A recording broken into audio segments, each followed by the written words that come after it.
live stream. Almost live, you guys. We're almost live. This is going to be good. Here we go. It says that we're live on the YouTube. Welcome, you guys. If you're tuning in after the fact, you're probably catching the beginning of the stream. We're just going to get started here, get things going, and talk a little bit about this. Yes, the vlog is back. It may not be back for forever, but it's going to be back for this week, at least, as we jump in and do some other things. People up in stream saying, hi, JR287. Hey, buddy, what is up? Welcome. Thanks for tuning in to the live stream. We're going to talk a little bit about the equipment that I'm using for this vlog, how maybe I wish it was a little bit different, but it is what it is. You know, I made the switch from Panasonic to Sony. Compromises all around. We're going to talk a little bit about that. Edison Pena, actually I don't know how you say that last name. Welcome back. Thank you so much. UC Teeth, you're still liking the Sony cameras. We're going to talk a little bit about that. I love them for some things and I don't love them for other things, but overall I'm still happy with the switch for the kinds of videos that I'm doing now. If I was strictly doing vlogging, I don't know if I would just use the Sonys. There may be some other options that we'll chat about in a little bit of a minute. Nice tan, vacation vlog coming soon? Oh, that's a good question. It's just been sunny here up in the wonderful land of Saskatchewan, which has kept us nice and warm. Pena!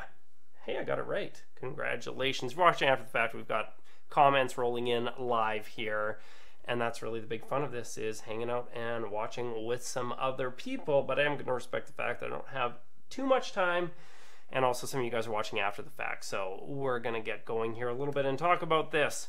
Maybe a little bit of what's been going on. And I mean, I kind of ended the vlog in the fall of last year, just with busyness and life and wanting to get into some new things. And launched in December of last year was the Justin and Greg show, which I've posted a few of them on here, but I haven't really put a ton into it because it's really a Facebook Live show. And to date, we have not found anything else like it in the world.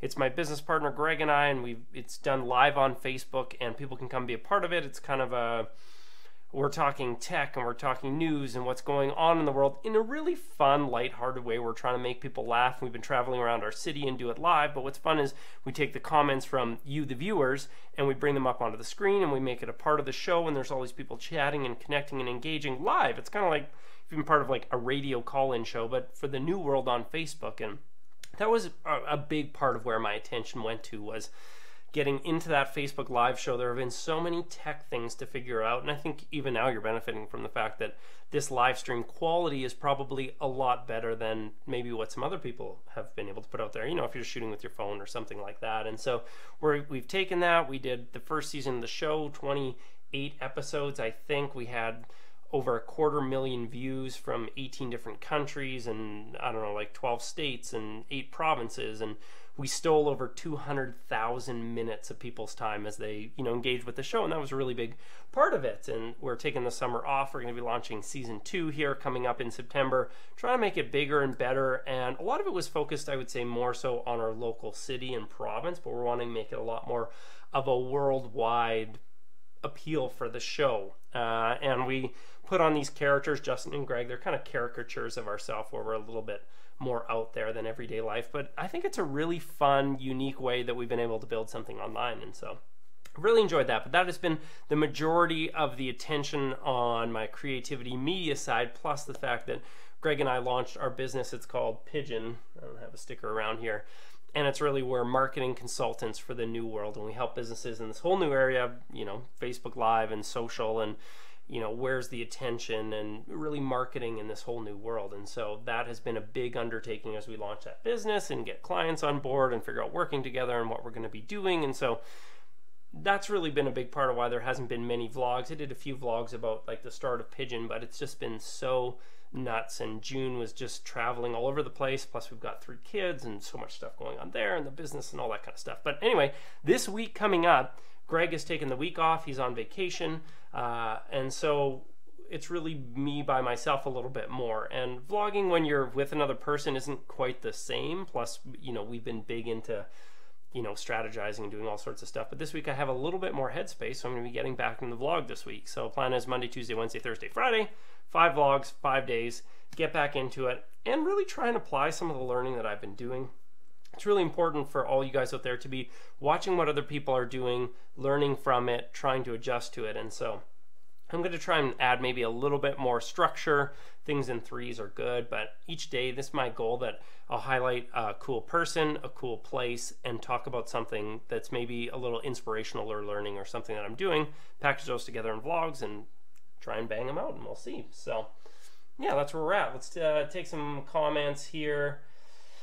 We got questions about cameras. Well, let's talk about cameras. People ask me, do I still like my Sony camera? My thoughts on the G85, and I've still got my deal with Panasonic. Panasonic is sending me this week, actually, Panasonic G85 and a GX85 to play with. I had the G85. I just requested it again because I love it as far as a vlogging camera goes. Am I happy with the Sony cameras? Yes.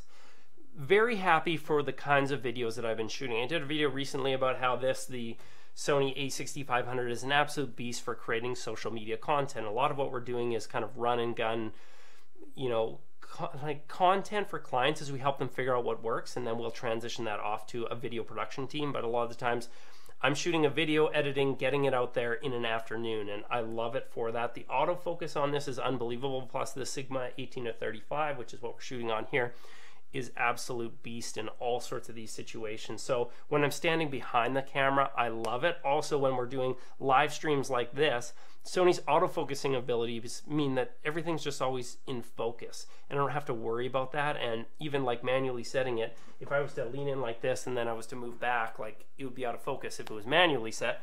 And lots of times we're doing live streams for other people, and we need that focus just to be rock solid, not something I worry about. So in that sense, I really, really like the Sonys. I will tell you though, as I go into vlogging, I've been trying to figure out how do I get a flip out screen to be able to see myself. And that is obviously the biggest gap for the Sonys. Now, what's recording here is a Sony a5100, and it has great autofocus and it has a flip out screen, but then I lose the ability to plug in a microphone. And that's a problem because, especially where I live, it's windy, or when I'm on the boosted boards, basically the audio would be unintelligible, or the wind has a big impact on that. So I'm actually not sure whether I'm going to vlog with the 5100 or the 6500. There's some things about the 6500, like shooting 120 frames per second, obviously the 4K. They just updated the firmware in the a6500 to make the in-body image stabilization better. So I'm excited to see about that. Initial test seemed like it was good, especially when you've got an ultra-wide angle lens that's image stabilized, the body's got in-body image stabilization. It seemed good and seemed to help a little bit with the wobble and the rolling shutter. It was a very brief test. So for that side, I'm happy with it, but I would love to be able to see myself. And so I'm going to miss the Panasonic G85 in-body image stabilization, selfie screen, can plug in the microphone, compact, wonderful, wonderful little device. G7 again from Panasonic, very close to my heart. So I love that camera as well. But again, focusing not perfect, but it does pretty good. Let's talk about the G85. I mean, most notable person I would say using it right now, Casey Neistat. And the focusing, as I've been watching, has been actually very good. Now, I think it was in his last video, he did a little segment where he was talking to the camera and he was out of focus the whole time and the background was in focus. And like, for me personally, I might just be sensitive to it. That drives me nuts. But generally it's pretty good, and you should be able to check the screen and see that you're in focus, but that's the only downside to them. Typically they're pretty good. And so the G85, I'd love to be able to shoot 4K at 60 frames per second to do some slow motion 4K. That's where I would love that. You know, this does 24 frames or 30 frames a second, so there's no slow motion in 4K. You could switch it over to 1080p and pull out some reasonably good footage. Part of me thinks that I might actually vlog with both of these in my bag, because maybe doing like indoor kind of everyday shots with that one so I can see what's going on, and then switch over to the 6500 for things where I want to use, you know, that really super slow motion or the in-body for, you know, more of the shots that aren't just me. But I don't know. Again, 10 to 18 millimeter is the lens that I vlog with. It's fantastic. I've got the 50 millimeter 1.8 OSS. This is only for the smaller crop sensor cameras, but it shoots really nice, beautiful, simple video and image stabilized. And then I've got that Sigma 18-35. And so between those, my goal for these vlogs is to try and make them maybe a little bit, find like little cinematic scenes, just to challenge my own creativity as we go through the vlogs, where there would be some talking, but there would be some really nice showing. The only thing that I struggle with is sometimes you can get caught up in trying to make things look nice and people don't actually care if there's no story. So trying to figure that out.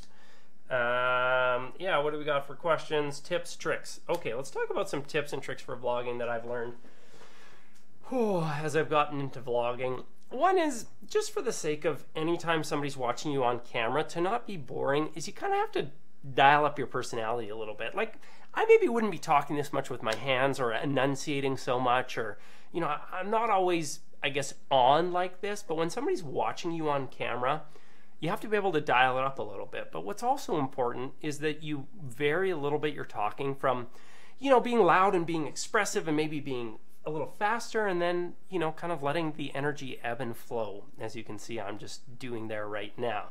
If you're talking like really fast, really high-paced all of the time and you never come down, that actually ends up getting a little bit boring because there's no subtle nuances and there's not something to, you know, you want to be able to kind of slow it down, speed it up, and make sure, again, that you're enunciating clearly.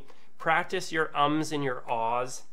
I'm sure there's a number of them scattered throughout here, but it's actually better to just pause when you're thinking. It's tough when you're nervous, but that's just something you get better with over time as you practice, and get involved with that. Other things for vlogging is get it out of your face. Like, don't spend too much time in your face. I think we need to be able to see the world around you, as well as, again, these are common tips. I think I stole one from Casey, where he's trying to be, you know, as much handheld, he's also trying to, you know, have the camera stay still and him be the one moving.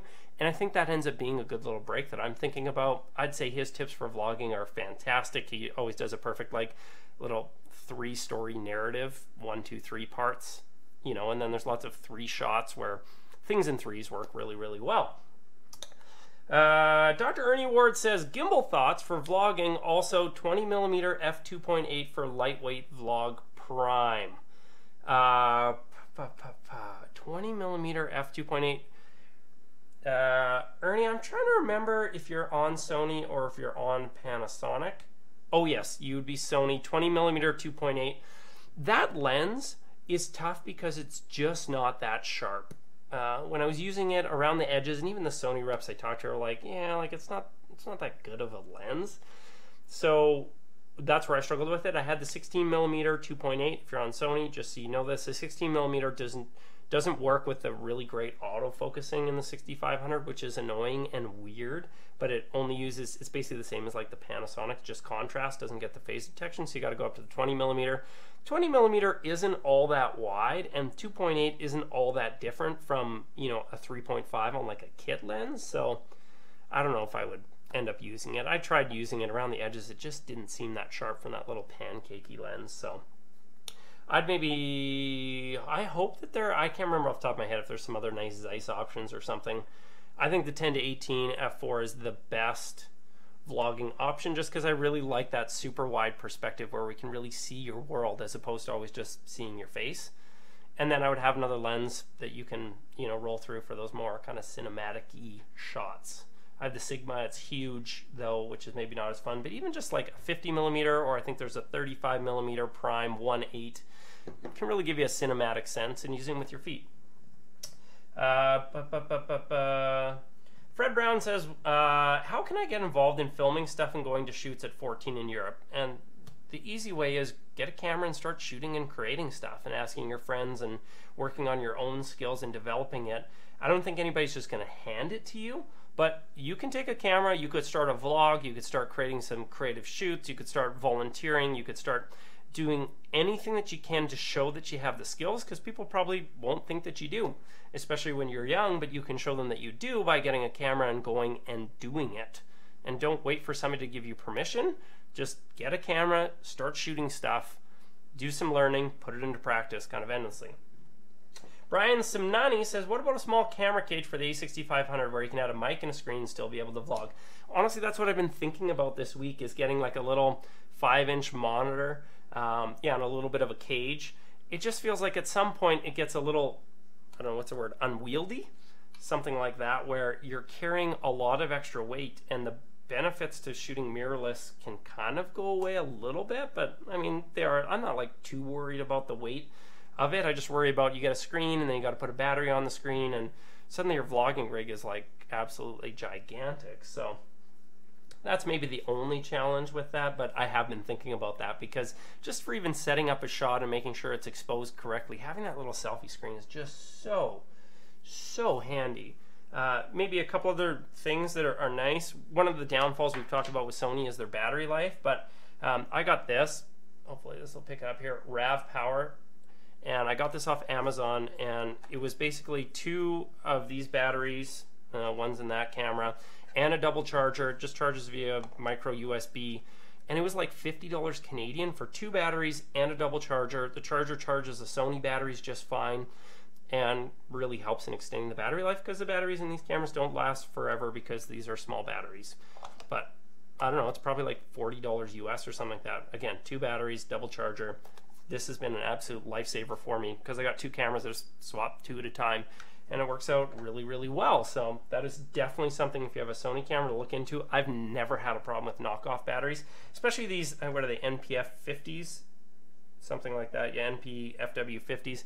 On the Sonys, these have been around for a long time, used in a lot of stuff, so the battery makers basically have these figured out, and these are RAV Power, again, worked out really well. Fresh New Tech says, get the small HD focus. I think that's the one that Max Yuriev on his channel just reviewed, and it looked like a fantastic little 5-inch LCD monitor. It's awesome because you put a battery in it and it can actually power the Sony camera from that battery to give you even more battery life. I think it's still though like $600 US, which is a lot of money here in Canada. It'd be almost $1,000. I would love to get it. Just may not be in the budget cards, but I like that. Erickson Pena, Facebook live stream tips for setup, audio quality, video quality, upload method, workflow. The thing that I'm working on right now is, or recommending to people, is the Elgato HD60, or I'm about to try out this setup. What it lets you do is take it and plug any camera that has clean HDMI output, basically any Sony or Panasonic camera, plugs in HDMI, goes into your computer, and then you can get this software. It's called OBS, Open Broadcasting Software, I think it's called, and it lets you stream to YouTube or Facebook Live or Twitch or anything you want with high quality HDMI input. And then that works out really well, because you can get much better video quality than doing with your phone, because you can use the bigger sensors on cameras like this and nice lenses. You would need to get the audio, I think, into the camera through there, or if your computer has some kind of microphone input jack, or you use like a USB mic, you can actually pick up that audio and then the quality video from your camera, and it's probably the most inexpensive but high quality solution. You just go out of your camera, HDMI into the Elgato, plugs into your computer, Open Broadcast Software opens, it pulls the video feed in. Once you configure it properly, you bring in audio from a little USB mic or another microphone into your computer, and you've got fantastic audio and video quality fairly easily. So that's how I would do that. Fred Brown says, okay, thanks. Do you think the following is a good purchase? Panasonic G7, 14-42, 25mm f1.7 lens, Rode VideoMic Go, GorillaPod with ball head X, the one you have. That is exactly where I started my vlogging, was that exact setup. So yeah, I think that's fantastic. You can make great quality videos with that setup right there. So I would say absolutely go for it. Omar Abdelaziz says, what do you do about a screen? I assume you're talking about for vlogging. And right now I'm using the experience I had from when I had a screen to, I guess, basically frame it up and know how it is. It's annoying not having a screen on the 6500. Like, really annoying for vlogging. You can set it up. You know that you're going to be in focus. For me, it's exposure. Wearing the exposure is okay. Generally, aperture priority is good enough for what I'm doing. There's just been some moments where I've had really bright lights behind me and it hasn't picked up my face, and so my face is dark. And if you had a flip out screen, you'd be able to see that. You can set the metering, basically how it sets how light and dark it is, to just be center, so whatever's in the middle of the frame. So basically you know that if you're looking dead on into the middle of the camera, that's going to be properly exposed. That's probably how I'm going to end up trying. I mentioned earlier I've got the A5100 with the selfie screen, but then no quality mic. Compromises all around on the Sonys. We could rig up something with a little monitor, but that'd be a lot of work. Fresh New Tech. Dude, thanks for tipping. Know you could use Elgato for that. Well, that's my understanding, and they say that you can. I'm going to be testing that in a week or two. I actually had this. Oh, Blackmagic Ultra Studio Mini recorder. And I tried this out, and this works actually good if you're just coming out of one camera, but I've actually got this whole, this is kind of neat. This is cool. This is a Roland V1 HD, and it basically lets you put in a whole bunch of HDMI inputs. You're going to get the focus on it. And so you can put in 4 different cameras, and then you just use the buttons to switch between the cameras. So I use multiple Sony cameras, and then I go out from that and stream that to Facebook Live, which is cool. We could have, you know, 3 different cameras and a computer with slides or all sorts of other things to actually like produce a proper Facebook Live show. This is what we've been starting to do with lately, and so this is a really cool way. Even for this stream, that's what I was going to do, is have 2 cameras set up, but for lack of a better word, this doesn't work 1080p 60 frames per second, which is outputs, and so I'm going to try out the Elgato. Return this, try out the Elgato. I've also got the Elgato coming for somebody else who I'm going to be able to experiment with that on.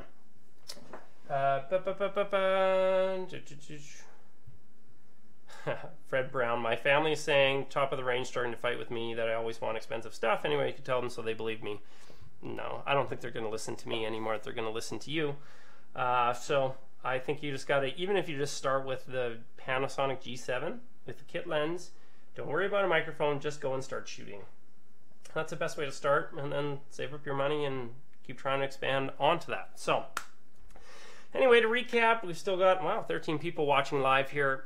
We're going to get back booting the vlog up. It's going to be for 5 days this week, Monday, Tuesday, Wednesday, Thursday, Friday. We're going to try and introduce a little bit more cinematic stuff. We're going to have the 5100 and the A6500 in the bag, probably Sigma 18 to 35, 1.8. Sony set or 10 to 18 is primarily the vlogging lens, and we've got the 50mm 1.8 for some other kind of cinematic-y shots. I use the Rode VideoMic Go because it was cheap and it's what I had, and I keep super gluing it back together and it just keeps working. Joby GorillaPod focus ball head. Ball head's hugely helpful because you can just level things out. And we're just going to get back to trying to tell some stories. If you guys have ideas or things you'd like to see or segments you'd like to hear about, please, please, please let me know. And it's just going to let us, give these Sonys a little bit more of a run through and find out whether we can really use them for vlogging. Again, the compromise on the A5100, I mean, obviously no 4K or in-body image stabilization, but you can work around that, is that the audio, I worry about the audio if it's a little bit windy. I currently have a piece of tape over the microphones on the top to try and cut that down. Then with 6500, you don't get a screen you can see yourself. Kind of does everything else pretty well there. Bob says, what camera are you using to stream right now? Looks great. So that's the Sony A5100. It's got the Sigma 18 to 35 on it, going into, it's called the Teradek VidiU. There's a video around it here, but basically just a live streaming box that lets me use the proper quality cameras. This does look really good as I look at it. So anyway, you guys, that's about it. I appreciate so many of you for following along this channel so much and being so awesome. We're almost at 4,000 subscribers, which I'm blown away by. I remember when I was at like 200 and getting to 1,000 seemed like a million miles away, and it just kind of keeps rolling, and I just keep trying to put out videos. If you guys ever have ideas for videos or things that you would like to see, let me know. I'm always trying to work on that and compare that in amongst, the business and this new Facebook Live show. If you haven't tuned into the Justin and Greg show, find us on Facebook or find us on Instagram or find us on Anchor. Those are 3 channels we're pretty heavily invested in. It's started off as a Facebook Live show where we're just trying to have fun and laugh while talking about like things that are going on in the world. And I think we've never seen a show like it anywhere else in the world, and our 18 countries that tune in also say they've never seen anything else like it in the world. Facebook.com/Justin and Greg. Go like that page, and you could watch some of the episodes and see. Season 2 is going to be much better as we introduce multiple cameras, multiple angles. We're going to dial up the funny a little bit. We're going to start trying to interview people and bring some more fun into it. As always, you guys commenting on the show live on Facebook ends up being a huge part of the show, and it's really, really fun way to interact. Michael Wheat says, should I get the G7 or the T7i for vlogging? Here's the deal, is if you're just starting out, one of the best things I think for vlogging is going from a kit lens to an ultra wide angle lens. I think that lends a much more interesting perspective. And Canon's ultra wide angle lens is like $250 US, whereas Panasonic's ultra wide angle lens is like US, what is it, $800 or $900. So for that, that's part of why after I got in Panasonic, I love Panasonic. I love how compact they are. I love how well they work. Focusing was a minor issue, but the G7 can shoot 4K, which I found out, there's another video on here, I don't think is that necessary for vlogging. If I was starting over, or people that are asking me, the T7i is really easy to use. I would say even easier than the Panasonic. They've got a really simple menu system. You know, it's not as advanced long term, but if you're starting out, you can get a T7i and you can get the ultra wide angle lens at 10 to 18 millimeter for not that much money and start creating some really cool vlogs. You can also get the 50 millimeter 1.8 on that. It's like $100 US and you're set. Like you can just go and make some quality movies, and I think it's pretty neat. So I would probably say if you're just starting out, the Canon. If for some reason you know that you need 4K, then obviously the Panasonic makes sense. If you're trying to learn more about photography quickly, what's neat about mirrorless cameras is what you see on that image is basically what the photo is going to be in, so that can make it a little bit easier. Either one, I would say whatever you find or you can get access to, you're going to be good. But for vlogging, T7i, get that ultra wide angle lens, and your videos are going to look awesome. So I think that's going to work. What else? Omar says, thanks. Are there a big difference between the A6500 and the A6300? It's really in-body image stabilization the 6500 has, the 6300 doesn't have. It makes a small amount of difference, I'd say. And then you get a touch screen on the 6500 so you can touch focusing points, which for vlogging doesn't really matter as much, but some other things that can be nice. You can kind of do these like focus pulls by being able to touch the screen, but I don't know. It's not huge either way, but the in-body image stabilization can help you make it a little bit more cinematic. But there's lots of other ways you could stabilize the footage with a gimbal, even a passive one or something. That'd work out. Daniel Ince says, if I can handle Canon, anyone can. I like its ease of use. Yeah, they figured out how to make it pretty easy. Yeah, so anyway, I think that's going to be the end of the live stream. I hear the kids are awake. It's been nap time. Thank you guys so much for tuning in. And we will talk with you again shortly. Let's see. I'm trying to remember how we end up like ending the stream, but we'll end the stream. Okay, here. Thanks, you guys. We will see you soon.